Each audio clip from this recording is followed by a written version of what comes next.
Diz o que pensas, mas não pensas no que dizes. Eu não preciso de ajustar contas absolutamente com ninguém. Para um país mais justo, para um país mais pobre, perdão. Deus existe dentro de nós. Quando as pessoas não acreditam em Deus, não, Deus existe dentro de nós. Ser exigente, não sermos piegas. Ser exigente, não sermos piegas. Mãe, olha, tu sabes fazer ténis. Ela fez 4, mas não sabe fazer ténis. Não sabe fazer ténis. Ai, que informação dramática. Olá, sejam muito bem-vindos a mais um podcast Sem Barbas na Língua. Estamos desta feita a gravar com alguma antecedência o episódio e via Zoom, porque na semana que estão a ouvir isto eu estarei a comprar droga em Marrocos, provavelmente. Provavelmente. É o que se espera de uma pessoa com... Já lá vai o tempo. Já lá vai o tempo. Agora vou só, no máximo fumo uma xixazinha. Mas xixa é tabaco, cara. É tabaco, não é nada. sim, exato, sim. Já me deixei disso. Tudo acho bem, acho que revela uma maturidade e crescimento. É só cagufa também, de morrer de ataque cardíaco. A minha hipocondria. Conhece alguma história de um gajo que tinha morrido por fumar uma ganza? Não. Mas como quando era mais novo, depois tive uns ataques de pânico, agora já não fumo. Isso está bem. Olha, Guilherme, hoje é o nosso programa 250. É verdade. Sendo que há mais 162 patronos, certo? Certo, sim. Portanto, mas este número 250 é simbólico, é um quarto de mil. Para quem não sabe fazer contas, eu ajudo, não é? Estamos praticamente a fazer 5 anos de podcast. É verdade. É? Em abril, julgo eu, não é? 5 ou 6? 5, começámos em 17. Pois foi, sim. Já passámos por... Não, então é 6. 17 para 23 são 6 anos. 6 anos? Pois. Então 18, 19, 20... Olha, eu aqui 21, armado em 22, esperto de 23. matemática. Para quem não sabe o que é um quarto de mil e depois não sei fazer contas. 6 anos. 6 anos, Guilherme Duarte. 6 anos, é verdade. 6 anos. Já passámos por separações, mortes de familiares, nascimentos de filhos, pandemias, mudanças de casa. Já viste? É verdade. Já é uma vida inteira já, não é?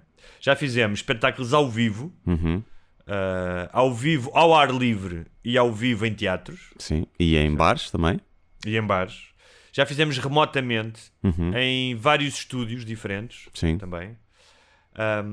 Eu achei que hoje podíamos, já que não temos dinheiro para fazer uma espécie de montagem à série de televisão, Sim. tipo com Uma retrospectiva, não é? uma retrospectiva, nós a rirmos, a Sim. viajar para o Porto e quando fomos lá e aquela coisa, e depois entrevistar a nossa, talvez, não sei, Cristina Ferreira ou o Gosto, a entrevistar a nossa família. Sim, a aparecer a nossa professora primária, a aparecer de surpresa, não é? Como não temos isso, vamos nós fazer uma... Pensei que podíamos fazer aqui, falar um bocadinho, e sem criar, obviamente, numa espécie de exercício masturbatório ou de vaidade, de falarmos aqui um bocadinho na introdução, de falarmos do que é que já fizemos e do que se calhar ainda ficou por fazer. Que balanço é que tu fazes destes 6 anos, Guilherme Duarte? Parecem menos, não é? Parece menos, não parece? Parecem menos, por acaso. Parecem menos. São 250 episódios, mais, vamos dizer que são 160, portanto 410 episódios. Em média, se calhar, 50 minutos, uma hora, vá. Não, em média um bocadinho, para aí 50 minutos. Portanto, é muita hora, não é? São muitas horas à conversa sobre temas vários. Mas acho que sim, acho que tem sido... se calhar quando começámos isto nunca pensei que fosse durar tanto tempo, não é? E de forma tão regular e que tivéssemos... Acho que não pensámos nada de especial, acho que foi mais naquela coisa de... Sim. Até porque os próprios podcasts não tinham nem de longe não. a proeminência que têm hoje na comunicação e no entretenimento das pessoas, não é? Tipo, não havia... Sim, havia poucos podcasts e podcasts com muitas views eram poucos que havia. Hoje em dia já tens muitos que são ouvidos por muita gente, Normalmente podcasts mais curtinhos, tipo o da Joana Marques, que acho que é o mais ouvido. Podcasts assim longos ainda continuam a ser mais raros, não é? E ainda são mais, em termos de público, mais residual, mas já começa a ser bastante interessante. Os podcasts, muitos deles também que têm mais ouvintes, são podcasts que existem noutras plataformas. Existem na rádio, existem na televisão. Não é? Sim, alguns sim. Nós começámos por ser... Nós somos completamente indie, não é? Tipo, somos aqueles que gravámos o nosso primeiro EP numa garagem, estás a ver? Num hotel. Foi num hotel o primeiro, não foi? Por acaso foi num hotel, exatamente. Numa sala de um hotel. Foi uma sala de um hotel. Com um som bem de merda. E ele vê o meu computador Nós já falámos sobre isto no espetáculo ao vivo, não vale a pena recapitular. Mas eu acho que é o que tu dizes, que disseste, que era nós não tínhamos ideia. Acho que tinha muito mais a ver com algo que eu e tu temos em comum, e se calhar na altura nem tínhamos pensado muito nisso, que é uma certa tesão para fazer as coisas e arriscar, fazer coisas novas, não é? E às vezes pode ser merda, não é? Sim. Aconteceu, pode ser merda. Mas eu acho que quando tens o tesão e o gozo de fazer as coisas, mesmo que depois não seja um grande sucesso, eu olho para trás e vejo, por exemplo, o Portugal Meu Amor, que foram aqueles documentário de guerrilha, com pouquíssimas condições que nós fizemos 9 episódios, perdi dinheiro com isso. O que fica, de vez em quando ainda há alguém que me veio dizer, eu vi, gostei na altura e tal, mas o que fica foi fazer a cena, mais do que tudo. Sim, não é? Claro. E o processo, não é? O processo acaba por... Se um gajo gosta... Há coisas, claro, que um gajo não gosta tanto do processo e que faz por uma questão ou de carreira estratégica ou de dinheiro, não é? Dinheiro, claro. Mas depois há outras que uma pessoa faz porque gosta do processo. Depois, se tiver sucesso, sendo que o sucesso é sempre subjetivo, não é? E as métricas de sucesso são sempre variáveis, melhor. Mas o bónus está em fazer em gostar do processo, não é? Do que se faz. Eu aqui...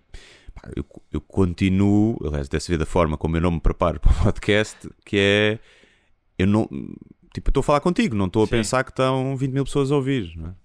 E tu achas claro que há um cuidado a partir do momento que há patronos e malta que paga, por exemplo, com a regularidade, que às vezes se calhar esta semana tínhamos-nos baldado, porque eu para a semana estou de férias e baldávamos, mas apesar de ser um episódio aberto, queremos que também, como muita malta paga, temos mais essa regularidade, mas... Nunca estou a pensar, as pessoas vão ouvir isto ou tenho que dizer isto, porque é um bocado... Estamos aqui a conversar, pronto. Sim. E achas que esse é uma das características do podcast que leva as pessoas a ouvir? Ou seja, já pensei isso às vezes, como estou sempre a pensar o que é que posso fazer para melhorar as coisas em que eu participo. Já pensei isso em relação ao podcast. E a verdade é que o podcast também foi mudando ao longo do tempo, não é? Nós fomos mudando. Mas estava a pensar... Sim, no início era mais estruturado, não é? Tínhamos aquelas pequenas rubricas, genéricos e não sei o quê. E depois fomos abandonando isso porque cada vez mais se tornou uma conversa cada vez mais... Ele acaba por ser estruturado de alguma maneira, mas é mais... Ou seja, não se nota tanto essa estrutura, é menos definido, não é? E há sempre um lado de improviso, claro. Claro. Sim. Mas o que é que tu achas que leva as pessoas a ouvir dois manos a conversar sobre cenas? O que é que achas que pode levar? Não sei, não percebo muito o fenómeno, mas quando eu penso nos podcasts que ouves, é tipo, gostas da conversa, tipo, sentes que a conversa é genuína e que são dois amigos a conversar e acabas por... A regularidade e o facto de tu ouvires várias vezes, não é que o nosso podcast seja mais interessante do que muitos outros, que há podcasts de dois gajos a falar que são muito mais interessantes, só que não têm ainda público nenhum. Mas se tu ouvires de forma recorrente essas pessoas e gostares da conversa, acaba por ter aquele efeito de familiaridade, não é? Sim, estás à mesa com os amigos a conversar, só que eles não te ouvem, só tu é que ouves. Há muita malta que diz que enquanto está a ouvir o podcast está tipo a responder. Sabes? E está... É como se estivesse depois a imaginar a conversa que teria connosco na cabeça. E eu acho que esse efeito não consigo perceber. Não, é tipo daquelas coisas... são duas pessoas a conversar, não há aqui... A única coisa que pode atrair as pessoas é a nossa forma de pensar, de ver os assuntos, de dizermos a verdadeira de vez em quando. Mas porque não há uma coisa, como não é uma coisa tão trabalhada como outros projetos, como um livro ou como um stand-up, Não há aqui nada que eu possa dizer, nós fazemos isto melhor do que aqueles. Sim, sim. Não, somos só, temos a nossa maneira de falar e de ver as coisas e isso acabas por atrair público que se calhar pensa da mesma forma. É engraçado. se Deve haver identifica. aqui, deve haver, é o que estás a dizer, não consigo definir, mas deve haver aqui alguma dinâmica na minha maneira de ser e na tua maneira de ser e de falar. Que deve funcionar. É tipo, é como aquelas pessoas que vão para a cama e que se calhar até as duas são sexuais, mas às vezes resulta e às vezes não resulta, não é? Sim. Pode resultar. E se calhar nós temos essa química. É uma questão de nunca irmos para a cama porque senão podemos estragar essa química. Às vezes, o sexo às vezes estraga as coisas, estraga as amizades. Estraga as amizades. Mas alguém dizia no outro dia, um ouvinte dizia que gostava muito quando eu estava a ser denso e nas minhas frases longas e tu de repente me mandavas uma granada de um facto e estilhaçavas tudo. E às vezes até resulta numa gargalhada minha ou numa hesitação minha. E eu acho que isso se calhar define, outras coisas haverá que definam este podcast, mas acho que isso define de certa maneira a identidade do que nós fazemos aqui, porque há um lado de improviso que é comum aos dois, mas há um lado de improviso que tem a ver com a tua velocidade enquanto comediante e com a subversão, e se calhar que às vezes da minha parte com uma coisa mais estruturada. Não é sempre assim, repara, não estou a dizer que isto não é tipo o Bush e o Stica, e um é sempre o Bush e o outro é sempre o Stica, não é? Sim, às vezes invertemos os papéis em alguns temas, não é? O que eu acho que é uma coisas. cena que pode funcionar, e foi a única coisa que eu pensei que é palpável, é o facto de nós conseguirmos, e acho que fazemos isso de uma forma natural, não pensamos muito nisso porque se calhar somos assim na vida, conseguirmos pular de assuntos às vezes mais sérios. Já fizemos tipo um podcast sobre a morte do meu pai, não é? Inteiro, não é? Conseguimos de coisas mais sérias, mais profundas, ao disparate e às vezes em poucos segundos, não é? Sim, acho que sim, porque é o que acontece quando os amigos conversam num café, não é? Às vezes estás a falar de religião ou política e de repente tipo entalaste na briguilha, não é? E acho que depois há outra coisa também que eu acho que até nos dias de hoje e das redes sociais faz, que é, eu acho que nós somos pessoas com um bom senso. Podemos ser radicais até em algumas posições ou em alguns assuntos, mas somos pessoas que conseguem, por norma, ver o outro lado, mesmo que não concordemos nada, gostamos de nos pôr naquele papel e tentar fazer um bocadinho de advogado do diabo. E eu acho que numa altura em que é tudo preto e branco e não há nuances, tanto que as nossas conversas muitas vezes são a discutir as nuances das polémicas, não é? E acho que para quem ouve, mesmo que não concorde connosco, com a nossa posição, e há muita malta que comenta isso, tanto que há malta que até vai lá refilar sempre que não concorda connosco, mas ouve os episódios todos, não é? Portanto é porque gosta. E disso, de tipo ver o outro lado e ver como é possível, apesar de nós normalmente estarmos do mesmo lado na maioria dos assuntos, conseguirmos discutir as nuances e o outro lado de uma forma mais leve e sem tentarmos ser moralistas. Às vezes, obviamente, que toda a gente cai no erro de ser moralista em relação a certos assuntos. Tu achas mas que tentamos não o fazer. Achas que ter haters e trolls é um sinal de que estás a fazer alguma coisa bem? Sim, acho que é essencial. Sim. Não conheço ninguém que faça um bom trabalho que não tenha ódio. Até porque o ódio aparece quando já tens algum sucesso, não é? Os haters e os trolls. E depois, nos dias de hoje, nas redes sociais, é normal que isso aconteça. Acho que se não tiveres, é porque ou não tens ainda a expressão suficiente, porque imagina, tens 10 pessoas a ouvir e são 5 haters, se calhar estás a fazer alguma coisa mal, não é? Mas acho que sim, acho que faz parte. Acho que é uma coisa natural nos dias de hoje. Achas que o facto de nós sermos pessoas inacreditavelmente humildes e geniais, não é? E com corpos trabalhados, com abdominais definidíssimos, sim. Que também contribui para as pessoas quererem ouvir o nosso podcast. Acho a nossa beleza física e a nossa beleza por dentro e por fora, não é? Achas que isso... Sendo que só 70 pessoas pagam formato vídeo para ver o vídeo, diria que não. Mas se calhar há pessoas que quando estão a ver no YouTube e aparece aquela nossa fotografia, ficam pasmados com as nossas fuças, não é? Temos que perguntar se a Men's Health quer fazer uma capa connosco, não é? Dar-nos aqueles... o treino, o PT, essas coisas. Eu acho que era 4 meses para fazer capa. Era mais fácil montar a nossa cara num corvo desses e depois usar bué de filtros na cara para nós ficarmos mais bonitos. Ok. Mas na Men's Health não é preciso ser bonito, basta ter os abdominais. Então é só montar a nossa cara no corpo. Mas imagina, se oferecem-te um treino de 4 meses e tu tens mesmo que fazer. Isso era giro, por acaso. Deve ser giro. Era desafiante, eu acho que eu gosto de Sim. desafios, portanto. Apesar de depois de ficares numa forma que nunca mais vais ter Nunca na vida. mais. Vai ser sempre a descer. Imagina que isso muda E os dois na capa ficavam um bocado homoerótico, não é? Imagina que isso tinha um impacto na tua vida, como tem às vezes um acidente de carro, ou quando vais fazer uma operação e a anestesia corre mal e tens de repente a tua personalidade muda, estás a ver? Ou quando tens um AVC, isto às vezes acontece.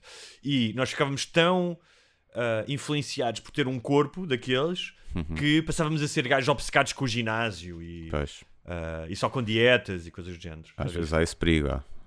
Acho que connosco já não havia, já estamos numa idade em que... Sim, acho que não, já não é por aí. Mas provavelmente mudava, tipo, entravas no ritmo de uma forma, começavas a ter mais cuidado com a alimentação, sem ser obcecado, e fazer mais desporto.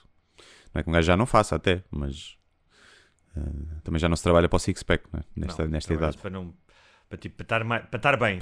Trabalha-se para o fim de semana uma pessoa poder desgraçar-se sem aumentar. Tipo, chegas ao fim do ano igual, mas igual, e que podes ver um lance de escadas sem vomitares pulmão e essas coisas. Não é?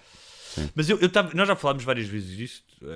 Aliás, se há bordões, frases feitas que podíamos fazer um glossário de coisas que nós repetimos aqui, uma delas é, já falámos aqui disto, não é? Sim. Mas que é o desporto, para mim. Eu no outro dia fui correr, tinha estado uma semana e tal sem correr, e é um elemento fundamental para a minha harmonia. Eu percebi que tenho algumas coisas que preciso para ter harmonia, senão a minha semana ou os meus dias começam a ficar assim um bocado, começo a sentir mais ansiedade, as coisas não funcionar. E o desporto, e especialmente no meu caso, às vezes pode não ser correr, porque já aconteceu, às vezes faço caminhada e depois corrida mais intensa, estás a ver? Mais sprint. Mas a ideia de saíres de casa e fazeres uma cena física, eu percebo cada vez mais que é importante para balançar, para manter aqui um certo equilíbrio. Sim, para mim é essencial. Nem sei... Eu sempre fiz desporto a vida toda, não é? Desde puto, desde 5 anos fazia natação, depois fiz futebol, depois fiz polo aquático, depois fiz jiu-jitsu, ginásio, e depois sempre fiz, nunca tive parado. E a única altura que tive parado foi há uns anos em que eu devo ter estado 3 ou 4 anos sem fazer nada, absolutamente nada. E quando voltei, é uma coisa que já não consigo parar. Tipo, às vezes há uma semana que eu não consigo ir uma vez ou assim, mas normalmente vou 5, 6 vezes. E às vezes obrigo-me, ainda no dia quando cheguei do espetáculo de Rio Maior, vinha até um bocadinho ressacado e cansado da viagem, mas tipo, não, vou ao ginásio para começar a semana bem. Fiz um treinozito mais leve, depois preciso de uma piscina no fim, e a sensação a seguir, tipo, não me dá muito gosto de estar a treinar, não tiro muito prazer. Há alguns treinos que sim, outros não. Jogar a bola dá-me gosto, por exemplo. Mas no fim, quando chegas a casa, é tipo, porque é que eu estava em casa a negociar comigo mesmo, a dizer, será que vale a pena ir? Vai antes amanhã, para quê? Hoje Não, mas a estupidez é que tu sabes porque é que tens de passar por essa merda outra vez, tu sabes. É 1h30, ainda por cima, nós temos o privilégio de conseguir gerir os nossos horários e ter, na maioria dos dias, chegar mais tempo livre do que a maioria das pessoas. E, se calhar nas alturas de pico não é? Mas, podemos fazer isso, é 1h30 que... te vais saber melhor e que o dia te vai saber melhor, vais dormir melhor, vais andar com menores índices de ansiedade e hoje em dia é mais por isso. Tipo, quando era puto fazia ginásio e desporto porque era mais que tipo para ter um corpo minimamente decente e não sei o que, também me sabia bem, mas era uma questão também mais estética se calhar. Agora cada vez mais é uma questão de sanidade mental e de pensar no futuro, de não chegar aos 50 todo fodido como vejo algumas pessoas. Chegas aos 50 e ainda conseguis fazer coisas que fazes agora. Olha, o que é que ainda... Devíamos ser patrocinados por uma cadeia de ginásios. O ginásio não curto muito, mas pronto, mas se quiserem patrocinar eu vou ao ginásio. Sim, eu curto. Tem depois a piscina, a sauna, não sei o quê. Essa parte gosto, a parte da sauna e tal, gosto. E as máquinas, é fixe, é mais rápido. Tu vais, tem a sauna tem Glory Hole também? Tem, sim. Tem da sauna para o banho turco, que eles são colados. E então... Que ela vem assim, a que vai do banho turco para a sauna, está assim bem umidazinha, não é? Está a pingar. É melhor para enfiar na peidola. Não, e depois como a sauna e o banho turco são vasodilatadores, não é? Fica tudo mais robusto e mais inchado. Portanto... Olha, o que é que ainda nos falta fazer? Falta-nos fazer o episódio bêbados, o episódio gansados, comer cogumelos e se calhar gravar. Sim, e fazer, se calhar, um episódio no estrangeiro, que também tinhas falado disso, não é? verdade. Porque nós Sim. temos uma grande comunidade de imigrantes, que, aliás, Sim. muitas pessoas eu acho que era Luxemburgo e o Reino Unido, que é os países a seguir a Portugal onde temos Sim, mais... há quem diga que nós somos os novos Tony Carreira, não é? Há quem diga Sim, até. é verdade. Dado o tamanho do público Sim. no estrangeiro.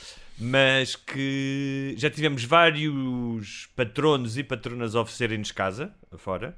Verdade. E se calhar Oferecerem estadia, não nos ofereceram a casa. Não, Não, é? Mesmo. ofereceram-nos estadia no seu sofazinho, no seu divã. E se calhar um dia poderíamos fazer isso. Não é? Sim, era fixe. A questão é, sim, ires lá e fazeres isso era giro. Era fixe fazer uma cena ao vivo num desses países. Tipo, será que em Londres conseguimos meter uma sala de Difícil. Não somos 150 pessoas? mais Estás a ver? difícil. Pois. mais difícil. Mas pronto. Um dia Até porque combinamos não é fazer- Londres, a malta está espalhada, não é? Pelo Reino Sim, Unido. sim.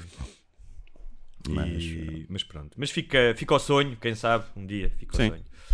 Se tiver uma agência de viagens que nos esteja a ouvir e que também um gajo que tenha uma agência de viagens e um ginásio e quiser fazer Sim. dois Imagem em um. por exemplo, um cruzeiro. Fazíamos um cruzeiro e fazíamos todos os dias um episódio Sim. para relatar o que tínhamos feito no cruzeiro. Isso era giro. Era engraçado.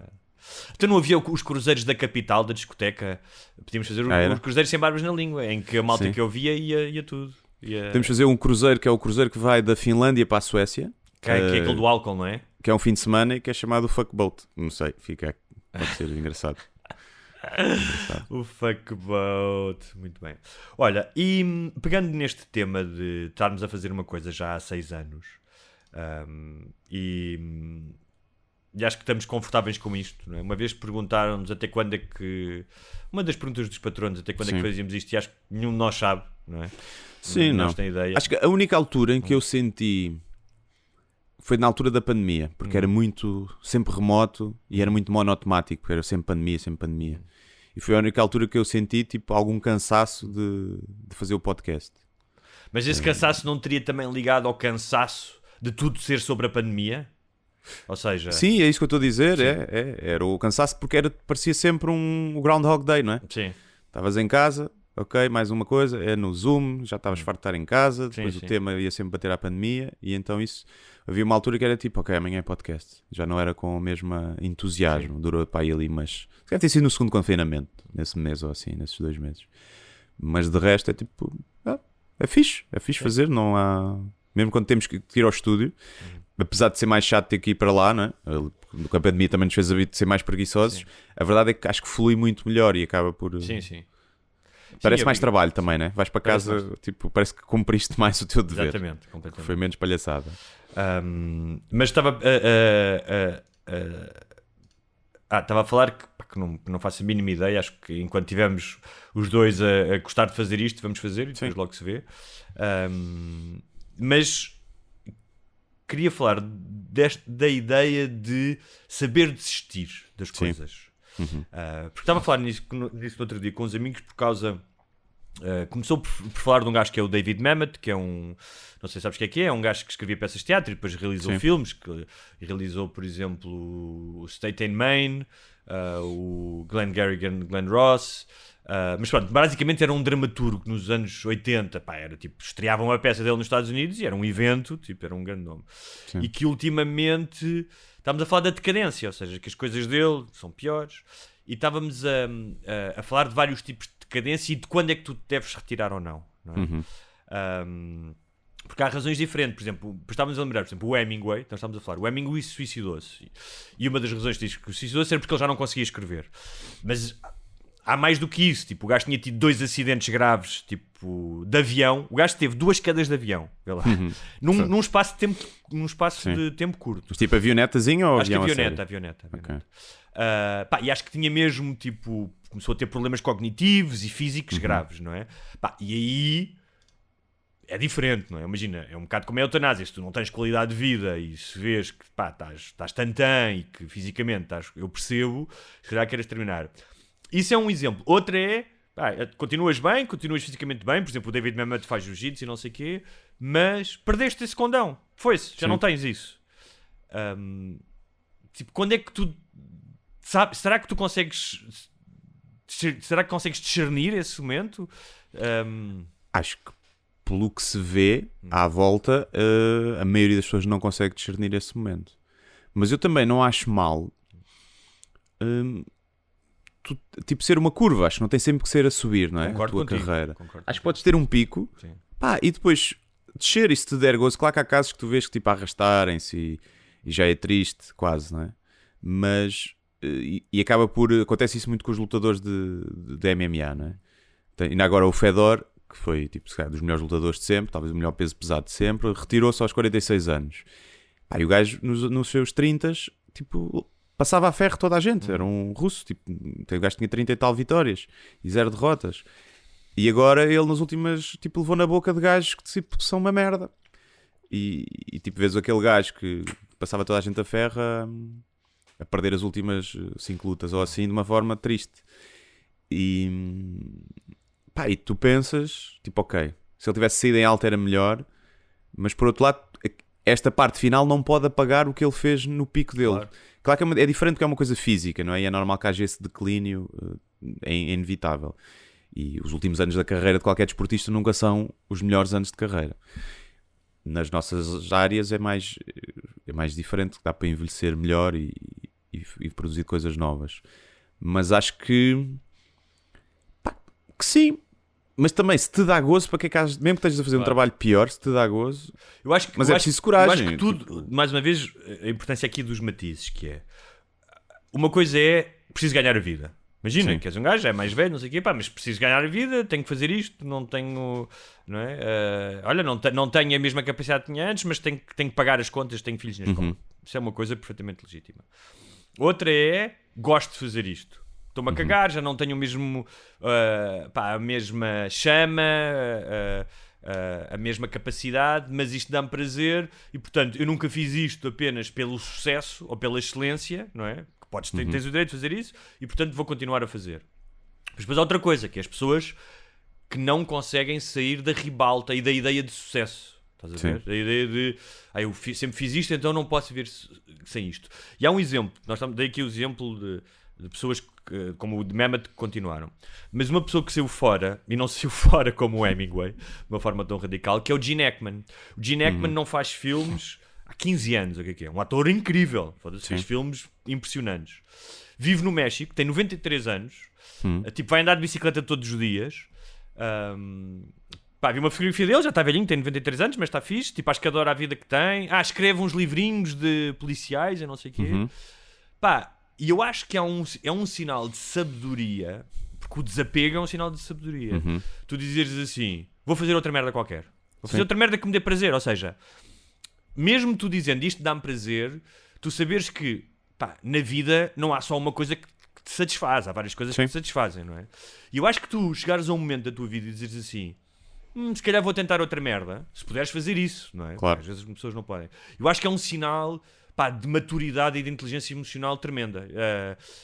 Eu quando penso, a escrita, para mim, há bocado falei de correr. A escrita para mim, neste momento, é uma forma de harmonia. Se eu, por acaso, estou a escrever um romance, e há, por razões pessoais, de o meu filho está doente, ou uma merda qualquer, ou tenho que ir tratar de uma merda, e perco a constância da escrita do romance, que é essencial, tu escreves todos os dias, eu sinto-me frustrado. Às vezes partilho com a minha namorada e disse, estou frustrado e tal. Mas eu não sei se quero isto para sempre. Percebes? Imagina, eu chego aos 70, sendo que pode escrever até tarde, mas, por exemplo, o Philip Roth chegou ali aos 75 e deixou de escrever. Estás a ver? Ou então, se calhar, escrevia para ele. Se calhar, imagina, deixo de publicar, mas escrevo poeminhas para mim e continuo a escrever. Mas, sendo uma cena completamente indissociável da minha identidade, eu não consigo imaginar-me sem escrever, não é? Ou seja... Não consigo lembrar-me de quando era sem escrever. Mas gostaria de pensar que se chegar um momento em que eu achar que é demasiado exigente ou que já não estou a ter o mesmo gozo em escrever um romance, que deixe de o fazer publicamente e que vá fazer outras merdas. Porque há outras merdas que eu gosto de fazer. Gosto de ler, por exemplo. Adoro ler. Não é? Sim, eu acho que se tu chegares a um ponto que já não precisas do dinheiro, o desafio já não é o mesmo, e tu achas que já fizeste naquela área o teu melhor trabalho, e que tu estás a fazer agora ou é mais do mesmo, ou já não tem tanta qualidade, acho que aí se puderes é tipo, olha, para que é que eu não vou tentar e desafiar-me a fazer isso? Porque tu chegares aos 60 e tal, aos 70 e fazer uma coisa totalmente diferente, deve ser um desafio, e das coisas que nessa altura da vida pode fazer valer os últimos anos que te restam, não é? É tu teres um desafio novo e descobrires um gosto novo e vês-te a melhorar, porque é uma idade em que já nada melhora, não é? Tudo piora. Sim. Portanto, tu começas a fazer algo de novo em que tu consegues evoluir e aprender nessa área. Deve ser muito interessante. Sim. Deve ser um desafio. Mas sim, eu acho que é preciso saber largar projetos. Por exemplo, agora o Batáguas fez uma cena que é preciso muita coragem, que é interessante, que ele tinha o relatório Batáguas há uns 4 anos, uma coisa Ele assim. tinha um sucesso tremendo, não era? Era o conteúdo, sempre que ele lançava, aquilo era uma vez por mês, e primeiro lugar do YouTube, 400 e tal mil views. Foda-se. Além, não sei se era uma fonte de rendimento em termos de patrocínios ou não, se ele tinha ou não, mas eu acredito que sim. Mas vendia-lhe os bilhetes para os espetáculos, ele punha ali e anunciava os espetáculos e aquilo vendia tudo. E é preciso, e aquilo ainda tinha longevidade, aquilo podia durar mais 1, 2 ou 3 anos, aquilo não estava em declínio, não sei se estava ainda a crescer ou se estava estável. E é preciso ter tomates para dizer, vou largar este conteúdo que é o mais visto e vou fazer uma cena agora que eu não sei se ele sabe o que é que vai fazer, acho que não. O que é que ele tem preparado para fazer? Respect. Que provavelmente vai ter sempre menos views Claro. do que isto teria, porque isto era uma coisa de atualidade e retrospectiva que é mais fácil ter muitas views, mais fácil, não é fácil fazer bem como ele fazia, mas é mais viral, chamemos-lhe assim, porque é de atualidade. Portanto, o conteúdo que ele possa vir a fazer, à partida vai ter sempre menos views. E, portanto, é preciso muita coragem para fazer isso. Tu imaginas-te a fazer comédia? Já pensaste nisso? Tipo, até quando? Porque, por exemplo, a escrita, não há muitos escritores de 70 e tal anos a escrever livros. Sim. Não é? Na comédia haverá um ou outro, não é? Mas são casos mais raros. Não é? Sim. Como é que tu imaginas a tua terceira idade? Já pensaste nisso? Eu acho que o stand-up, enquanto eu achar que tenho coisas para dizer que têm piada e que ainda não falei delas antes, e vou querer sempre continuar a fazer, porque é sempre um exercício de introspeção e de... E que muda consoante a tua idade, porque tu aos 70 anos tens uma vivência e tens uma perspectiva da vida que é diferente do que quando tinhas aos 20, não é? E portanto acho que eu gostava muito de conseguir fazer como fez o Carlin, não é? Qualidade, não comparando as qualidades, de chegar aos 70 anos e ainda fazer um especial de stand-up tipo corrosivo e fresco para a altura, não é? E ainda com pica para fazer aquilo. Acho que isso deve ser fixe. Não sei se terei capacidade para continuar a criar nesse campo sempre, que tenha sempre novidade, ou que tipo de público terei, ou se ainda terei público nessa altura, não é? Perfeitamente vai depender disso. Também gostava de que o Gandim voltasse comigo aos 70 anos, estás a ver? Lançar um álbum de rap aos 70 anos também era engraçado. Isso é engraçado, sabes? Deixa-me só fazer um parênteses, porque os fundadores do hip-hop, no outro dia estava a ver isso, não é? Estão a morrer, ou seja, gajos com 70 e muitos, 70 e tal, mas gajos que no final dos anos 70, mais do que tudo no início dos anos 80, não é? Mas as primeiras coisas começaram a surgir no final dos anos 70, em Nova Iorque. E parece uma coisa impossível, não é? Tipo, hip-hop com malta de 70 e tal anos, mas existe já. Sim, o Snoop Dogg eu não sei que idade ele terá, mas deve estar muito 50, avançado, não? 50, não? Deixa eu ver, sim, deve ter 50 e tal. Sim, o Snoop Dogg. 51. Ok. Pensava que era mais velho. 51. Sim, mas o Dr. Dre e não sei o quê devem ter mais do que 51. Sim. O Jay-Z também deve ter 50 e tal. Não? Dr. Dre tem 57. Ok, já vês. É. E o Jay-Z? O Nas está com 49. Olha lá aí o Jay-Z. O Jay-Z está com 53. Ok. Mas pronto, há gajos de 70 e tal que foram rappers e foram... É que não foram só rappers, foram precursores de um estilo Mais musical... produtores até. Sim. Completamente Mais disruptivo. produtores até, não é? Os primeiros exatamente. DJs a fazerem os beats, não é? O beat sobre os primeiros Exatamente. do que as rimas. Exatamente. Aliás, o hip-hop no início era mais dance music. É verdade. Sim, mas o stand-up é completamente viável do ponto de vista... Podes ser mais velho e podes fazer stand-up, não é? Sim. Mas sim, acho que é fixe. Agora, também, eu não excluo, daqui a 5 anos, eu dizer assim, caguei para a comédia. Ou durante um tempo. E porque se já tiver feito o que eu queria fazer até lá e se tiver outras coisas que me interessam. Tipo, eu gostava de de realizar tipo uma série, uma coisa assim que não tivesse a ver com comédia, um thriller, uma coisa assim do género, uma coisa tipo Louis Black C.K. Mirror. O Louis C.K. também quis fazer isso, não é? E fez filmes. Sim. E tipo, uma coisa assim, tipo, em que eu nem apareço, tipo, sou o gajo que escreve, que pode realizar, e é uma coisa que vai acontecer. Não sei se isso me vai fazer, tipo, deixar a comédia, porque gosto realmente de o fazer. Mas se um dia achar, tipo, olha, preciso de um tempo da comédia, fazer outras coisas para depois voltar mais fresco, não é uma coisa que eu me... Sabes que... Se tiver a possibilidade de o fazer, ou até voltar para a informática, nunca se sabe, dizer assim, estou farto disto, já fiz o que tinha a fazer e vou voltar. Isso já tenho mais dúvidas, mas pronto. Sim, não sei. Mas sabes, é curioso porque muitas vezes as pessoas fala-se muito, não é? De dizer, eu gostava era de chegar aos 45, aos 50 e estar reformado. Pode ser um presente envenenado, porque a ideia da reforma, não é? A ideia de não fazeres nada, aliás, há estudos sobre isso, a inatividade, não é? O ócio uma coisa é ócio, outra coisa é a inatividade. Muitas vezes contribui para, se tu não tiveres a tua cabeça ocupada e o teu corpo ocupado, contribui para a degeneração, mais rapidamente, não é? Portanto, sim, tipo, parar, tipo, não fazer nada. Eu nem consigo nas férias, às vezes não fazer nada. A ideia de, não, o meu sonho era, fogo, olha, agora ia para as Bahamas e aos 50 anos e ficava lá a tomar margaritas. Isso esgota-se muito rapidamente. Sim. Isto é giro estar nas Bahamas a tomar margaritas, uma semaninha ou duas, se calhar, ou um mês no máximo. Mas eu se tivesse lá um mês... Tens uma quinta com animais... Sim. Com cãezinhos. Mas e há merdas para fazer, imagina. E tratar dessas merdas. Animais, não sei o quê. Tudo bem. Eu acho que o contacto da natureza é uma merda que eu imagino mais tarde gostava de ter isso, não é?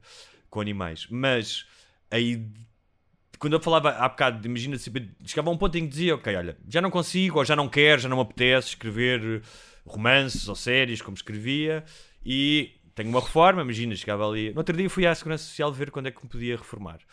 Acho que era aos 60 e qualquer coisa. Não ia receber muito, mas pronto. Sim. Imagina que consegues sustentar-te. Ou seja, consegues chegar ao fim do mês, comprar a tua comida, já não tens grandes luxos. A ideia de, como tu dizes há bocado, encontrar alguma coisa nova para fazer, não é? Seja carpintaria, uma coisa do género, é uma coisa interessante. Ou seja, aquilo que eu dizia há bocado, o desapego... é um sinal de sabedoria, tu saberes largar as coisas, não é? E ir à procura de coisas novas. Sim, acho que sim. Acho que é essencial. Mesmo que não aos largos, que as ponhas em banho-maria, tipo, ok, já cá volta isto. Exato, sim. Cá volta isto, pronto. Mas sim, acho que às vezes as pessoas arrastam uma coisa, é como os relacionamentos, não é? Às vezes arrasta-se uma coisa que já deviam ter saído em altas, não é? Mas nenhum relacionamento termina em altas, não é? Normalmente termina sempre quando já está mal. Como dizia o Louis C.K., como é que era? Todos os divórcios acontecem para aí com um ano de atraso, não é? Deviam ter acontecido antes. Sim. E às vezes nesses projetos também normalmente acontece isso. Olha, já que estamos a falar nesta questão de desistência, eu achei que seria interessante falarmos da desistência derradeira, que é o testamento vital. Ou seja, já pensaste nisso? O testamento vital não é a desistência derradeira, mas na eventualidade, imagina, teres um acidente e ficares todo tantã e não sei o quê. O testamento vital, basicamente, é um documento em que qualquer cidadão, maior de idade, obviamente, manifestas que tipo de tratamento queres ter ou não ter. Não é? Já uma vez pensaste em fazer isto ou não? Mas que é com o meu corpo? Sim, exatamente. Tu podes decidir, tipo, não ser submetido a reanimação cardiorrespiratória. Não. Sim. Mas sabes o que é? Já ouviste falar disto, o testamento vital? Sim. Dos órgãos também, se queres não queres doar órgãos. Acho que a parte dos órgãos não vem aqui. Não vem? Não. Vem-se que querer ou não participar em estudos de fase experimental de investigação científica ou ensaios clínicos, ou não, recusar participar em programas de investigação científica, não autorizar a administração de sangue ou derivados, isto é para testemunhas de Jeová, receber medidas paliativas de hidratação oral. Portanto, é uma série de... Isto normalmente acontece, tu podes pôr isto, mas isto acontece muitas vezes quando já podes estar num estado avançado de degradação e podes dizer, não, que já estou num estado tal que não quero ser reanimado se estiver vegetal, não é? Já tinhas pensado nisto ou não? Eu estou a dizer isto porque as pessoas têm imensa dificuldade em falar da morte. Sim. E eu há pouco tempo tive uma conversa com a minha namorada sobre dizer não só o que é que eu queria que ela fizesse no caso de eu morrer, mas em relação, por exemplo, ao nosso filho, e imagina que o dinheiro que eu deixasse, como é que ela deveria utilizá-lo, tipo, não devia guardá-lo só para ele, mas devia utilizar esse dinheiro na educação dele, todas essas coisas. E no início ela estava com algumas reservas, tipo, não me apetece falar disto, estás a ver? E eu disse que é absolutamente essencial falar-se disto. Eu acho que um dos problemas é as pessoas terem medo de falar destas situações, e depois quando elas surgem, tu não sabes o que é que deves fazer. Sim, toda a gente vai morrer, não é? E, à partida. E, portanto, estar preparado para isso tiver tratado. É daquela tal cena de não deves obcecar com isso, mas se puderes tratar de algumas coisas, especialmente quando tens filhos, não é?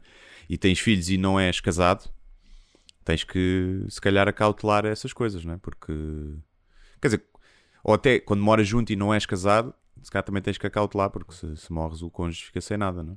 Mas imagina agora em termos exclusivamente de saúde, imagina que como é que tu tinhas um acidente, ficavas em coma, tu querias que te mantivessem com vida assistida, tipo... Claro.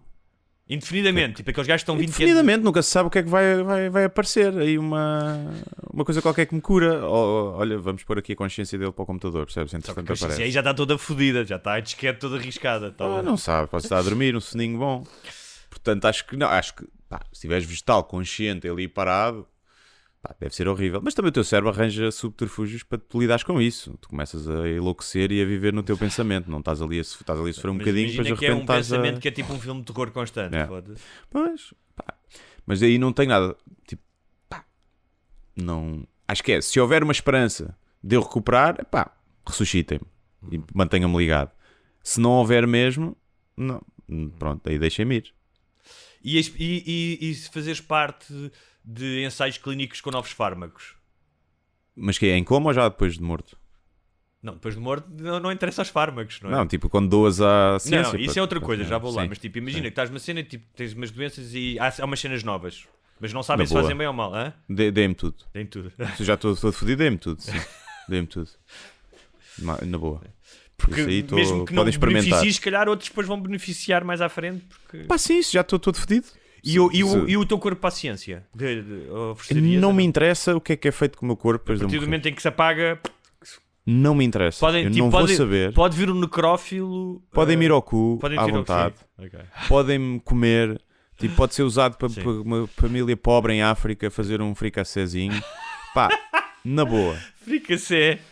Eu até acho que devia ser isso a acontecer. Sim. Se tu conseguisses consumir carne humana sem risco nenhum, era disso que devia acontecer. É de um egoísmo. A gente tem aqui xixa boa para comer, para matar a fome a muita gente, e vai para carmar. Que ainda por cima fica com o cheiro atostado e depois ninguém come. Deixam passar demais, não é? E não me interessa. Tipo, imagina, eu não quero uma cena religiosa, porque não sou religioso. Mas se os meus pais ou quem tiver que tratar do meu funeral fosse e quisesse fazer, está-me a cagar. Estou morto. Queres fazer? Põe lá um papo. Mas tipo, não deixarias... Acho que tu me contaste uma cena qualquer, nós já falámos disto, e contaste que era fazer uma partida, não é? Tipo, meteres uma gravação. Fazer uma partida, tipo... Há pouco tempo houve um gajo, falámos disso aqui, acho eu, não foi? Sim, falámos. Aquele irlandês que fez. Eu tinha isso no meu espetáculo, que era pôr uma coluna com sensor de movimento na campa, e cada vez que alguém passasse aquilo, socorro, estou aqui. Tipo, conseguis fazer rir alguém no dia do funeral, acho que deve ser brutal. Mas é um bocado uma fantasia, porque tu não vais estar cá para ver. Sim. Mas sim, é mais um ato de generosidade para com as pessoas de quem tu gostas. Olha, isto é antes de ir com o caralho, eu acho muito engraçado aquelas pessoas que dizem que desta para melhor. Eu costumo dizer e desta para pior, não é? Depende de onde vives, não é? Depende de onde vives. Depende de onde vives, exatamente. Depende da cidade onde vives. Mas, tipo, obviamente que eu gostava que o meu funeral, mesmo que fosse agora, tipo uma cena trágica, que as pessoas conseguissem rir e os meus amigos fossem lá a dizer piadas e contar histórias, e acho que toda a gente prefere isso. Claro que quer que as pessoas também chorem, quero que haja sofrimento devido à minha partida. Mas acima de tudo quero que as pessoas se divirtam. Não me faz muito sentido.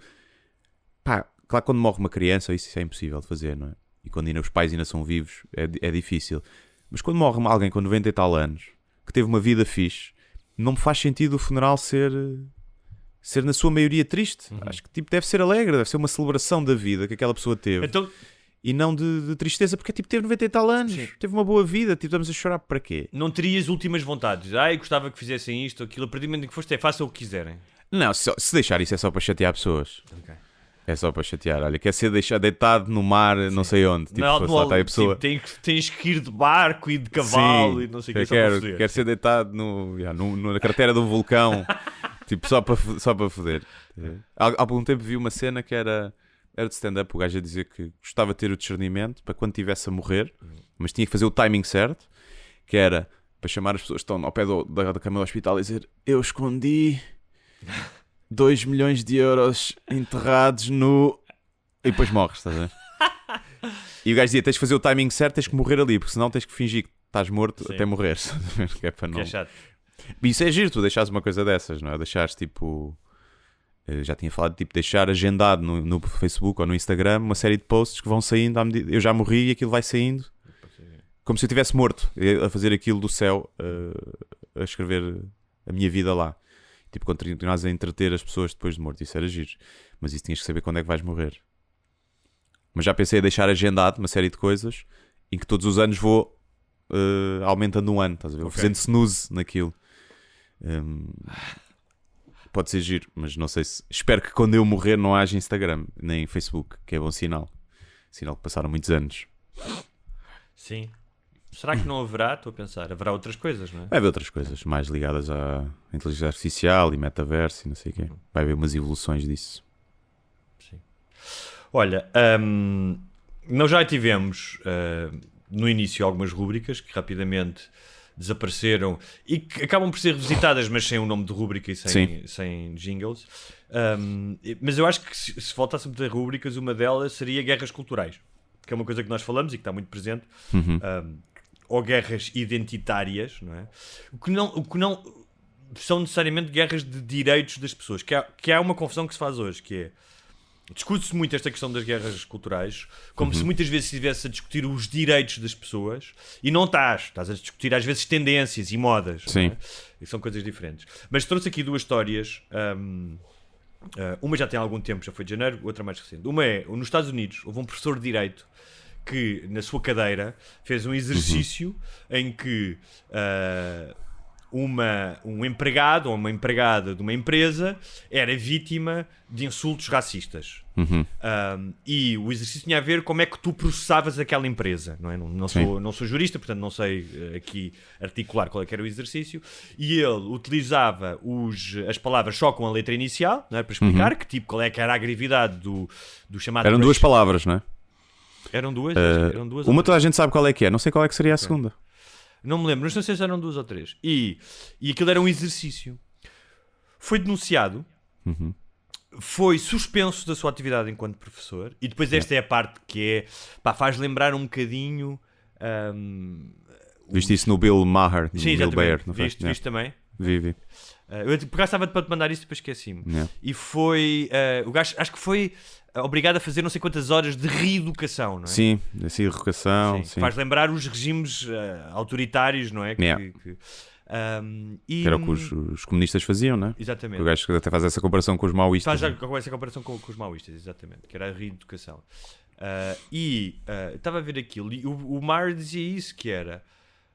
este gajo está-te a ensinar a lidar com o racismo a sério da melhor maneira que tu podes lidar, que é legalmente, ou seja... Sim. O que é que tu preferes? Preferes ir para as redes sociais barafustar ou preferes que estas pessoas te paguem uma indemnização e que sejam punidas legalmente? Sim. E este exemplo que ele deu é realmente o exemplo de quão confusas estão as pessoas em relação a isto. Eu acho que isso não é ser confuso. Isso é ser otário. É mesmo ser otário do caralho. Tipo, as pessoas que, além de ser burros, que nem umas portas, que não percebem que aquilo é um exercício antirracista, porque é para ensinar a processar racistas e a lidar com isso. Querer-se exercer o poderzinho que sabem que têm. É ser-se um otário do caralho. Nem tenho... Isso para mim mete nojo a faculdade ir nisso. Sim, e espero que o gajo processe a faculdade até o tutano e que saque milhões, como já aconteceu noutros casos, em que professores foram suspensos. Porque acontecer nas faculdades é pior do que acontecer em qualquer outro sítio.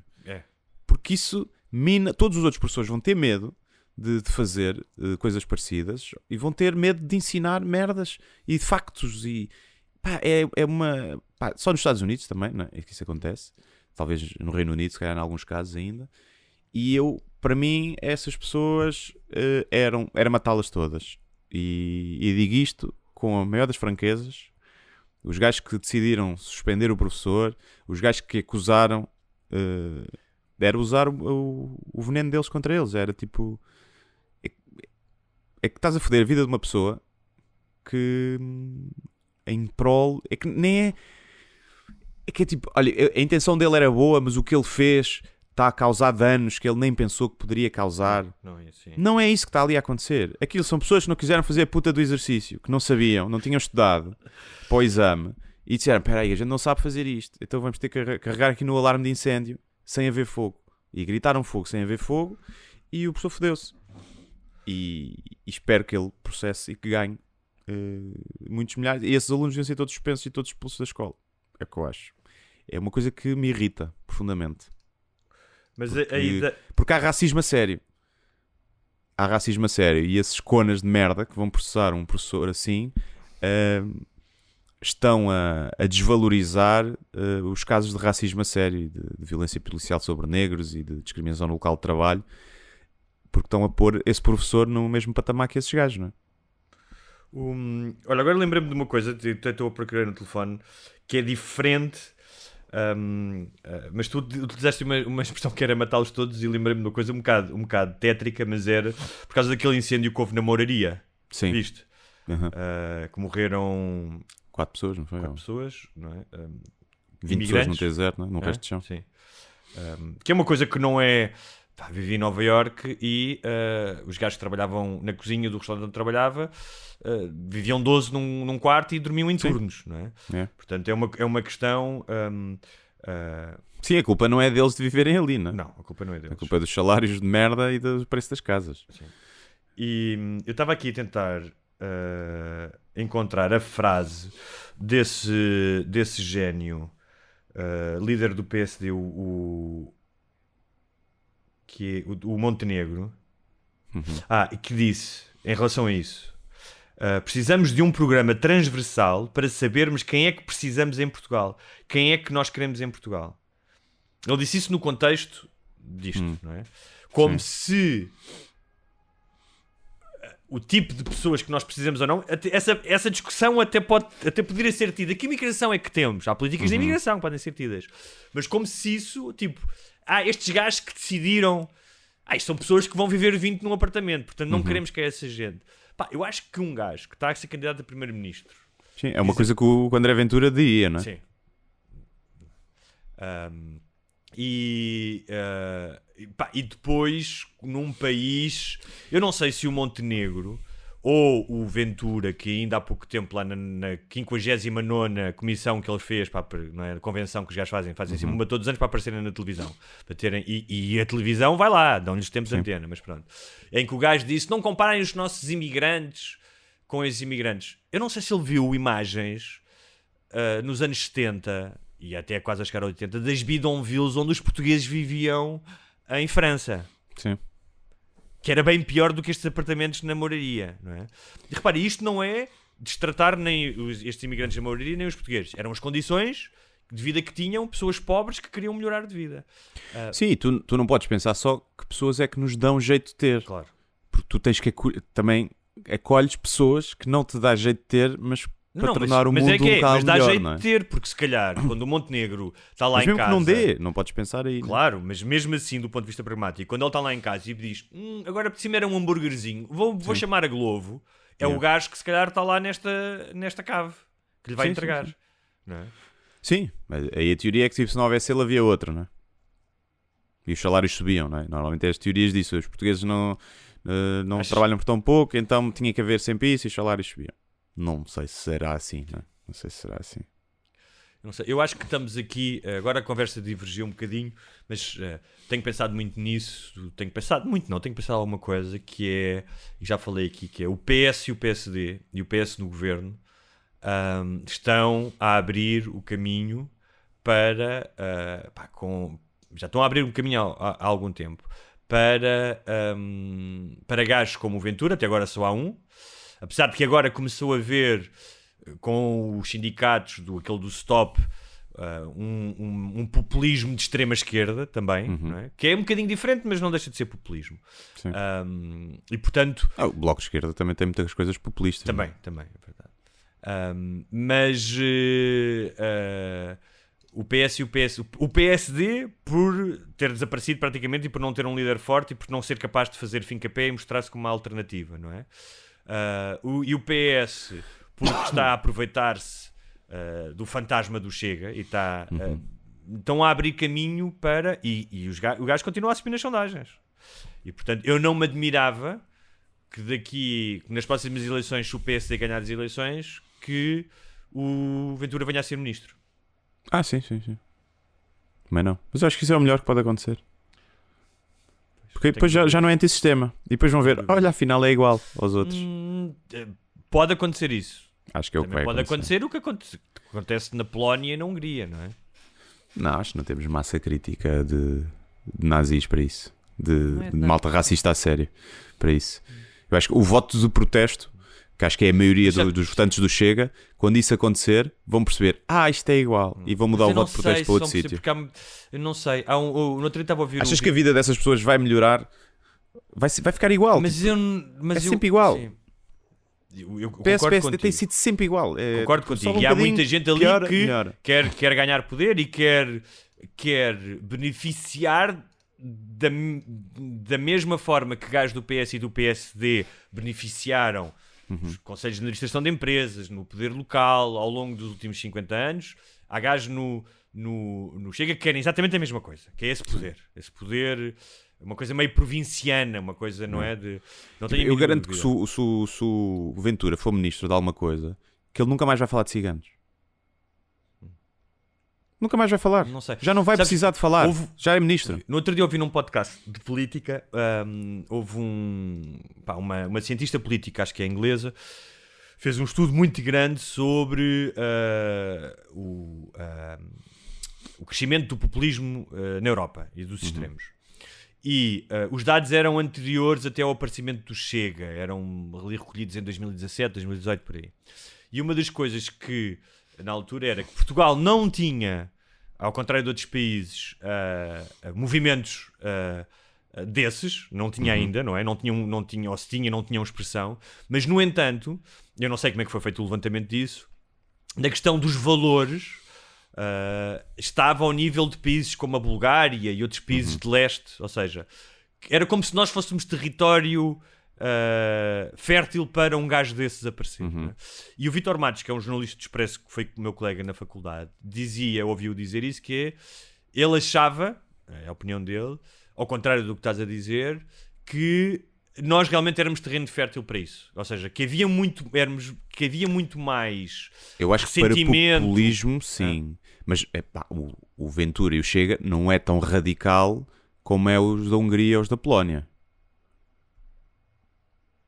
Não é? Não sabemos, não sei como é que eles eram antes de chegar ao poder. Não é tão extremista, não é tão... com afiliações tão, tipo, nazis e... Não, tudo bem, não é nazi, eles não vão... E, tipo, mesmo homofóbicas, tipo... Há muitos homofóbicos que votam no Chega, mas nunca viste o Ventura a ter declarações, tipo, propriamente homofóbicas, não é? Ou querer criminalizar a homossexualidade. Sim, ele é um tipo, é daqueles que diz, não é crime, mas é pecado, é tipo o Papa. Não é? Ele é um catavento, não é? Aquilo gira para onde lhe convém. Quer dizer, tem as cenas da ideologia de género e coisas, e as crianças, e deixam as crianças. Pronto, é essa parte. Sim, e das mais, mulheres também, percebes? Sim. O lugar das mulheres. Mas sabes que há outra radical. coisa, que há aqui uma coisa que nós estamos a esquecer, que é os evangélicos. Há imensos evangélicos, tal como aconteceu no Brasil. Sim, mas não há muitos em Portugal, não é? Vamos ver. Eu acho que pode haver aqui um descontentamento, ou seja, esta ideia de descontentamento com muitos anos de poder do PS, com... Sim. Não, eu acho que invariavelmente vai, mas acho que depois se vai regular, porque acho que não... Agora, é o que eu digo sempre, tipo... Não foi o Chega que criou esses movimentos. Esses movimentos surgem mais até nas redes sociais e a malta fica polarizada com essas discussões todas culturais que estávamos a falar, de cultura, e que depois vão votar nesses partidos Claro, que ou aparecem. seja, não há um fator único para isto acontecer. Sim. São Eu muitos acho que fatores. ele legitima esse discurso, não é? Claro. Tipo, tens um político a falar abertamente dos ciganos isto, dos ciganos aquilo, faz com que nas redes sociais haja mais gente a Claro, foi ofender tipo o ciganos. advento das redes sociais, Sim. a crise de 2010 e as últimas crises em que há mais desigualdade, a noção de que os ricos estão mais ricos, a perpetuação no poder dos partidos do sistema. Só que depois chega-se, já falámos disso aqui muitas vezes, mais uma vez, que é, chega-se à questão que é, começa-se a questionar não as políticas, mas a democracia. Ou seja, começas a questionar não as cenas, olha, há merdas no sistema que estão bem e isto não está a funcionar e têm que ser remodeladas. Isso acontece muito, está a acontecer com muito mais gravidade nos Estados Unidos, que é, as instituições não prestam. Não, as instituições têm defeitos. Mas, isto continua a ser a melhor maneira de nós convivermos todos com liberdade e com o máximo de justiça. E quando tu começas a dizer isto é tão mau que... É aquela ideia de mandas a água do banho com o bebê lá dentro, estás a ver?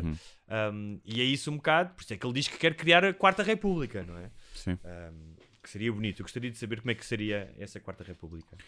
Agora, imaginemos que ele chega ao poder e coincide com os melhores anos de crescimento de Portugal, o de paz, que a maioria das pessoas vive, tem uns índices de felicidade maiores, e coincide, seja mérito dele ou tipo de fatores externos. Isso aí é que era o pior que podia acontecer. Ou não, quer dizer, se isso realmente estava a acontecer, era bom, não é? E nós íamos ter que dizer aqui, olha, realmente, André Ventura é o melhor primeiro-ministro que nós já tivemos. Eu só me lembrei dele porque ouvi, já há muito tempo que não... Falámos disso no Ricardo Araújo Pereira, por razões óbvias, porque há aquela malapata entre os dois, ou mais de um para com o outro, mas já não tenho ligado sequer muito a ele. Mas como ouvi umas frases dele na convenção, especialmente porque tinha lá os líderes europeus à frente, portanto estava a mostrar-se, não é, os amiguinhos.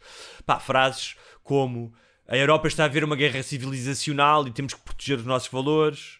Ou seja, coisas que não fazem muito sentido. Ou seja, muito menos em Portugal, não é? Muito menos em Portugal. Tens alguns países que até pode, não é? Dizem que nos nórdicos cá começa a haver bastantes problemas isso, e que pode e já está a acontecer, não é? Tornar na Suécia tem acontecido coisas que não está a correr bem muitas coisas. Mas em Portugal não há sequer ainda esse problema ou esse fantasma, não é? Não sei.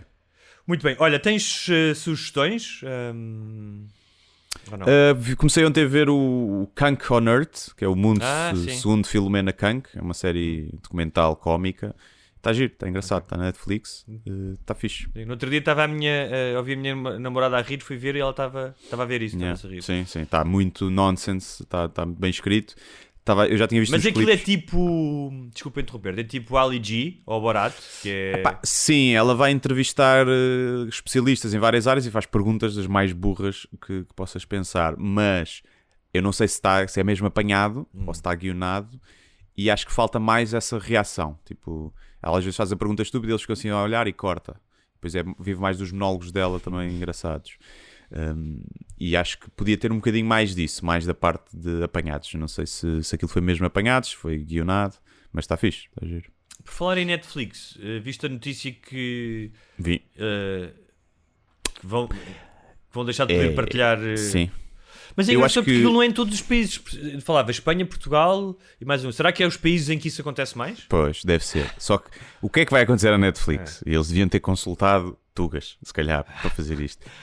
Não só não vai aumentar o número de utilizadores, como vai diminuir o número de utilizadores em Portugal. Porque as pessoas vão deixar de ter essa conta partilhada e vão todas para o streaming, onde podem ver tudo de borla. E vão fazer pirataria. Deviam ter falado com o Guilherme Duarte. É o que vão fazer. Portanto, falava-se daquela ideia de havia uma modalidade em que tinhas publicidade antes de ver as coisas e que pagavas menos. A maioria das pessoas, tendo uma alternativa de bordo, a maioria das pessoas não vai pagar, até porque as coisas não estão fáceis. Não. Numa altura de crise e de aumento de prestações de casa e não sei o que fazer isso, eu percebo, é Netflix, não é? É o modelo de negócio deles, nós não somos um mercado assim tão importante. E, portanto, façam como entenderem. Mas eu falo por mim, eu tenho uma conta assim dividida com várias pessoas e provavelmente não vou renovar. Muito bem.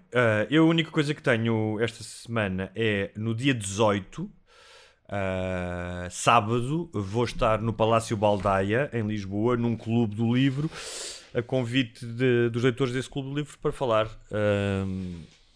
dos meus livros, obviamente. Não é? Pronto. Seria para falar de O livro do José bricolagem. Rodrigues Santos.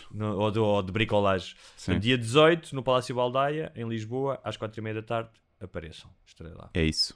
Até Pronto. para a semana. Até já, até para a semana.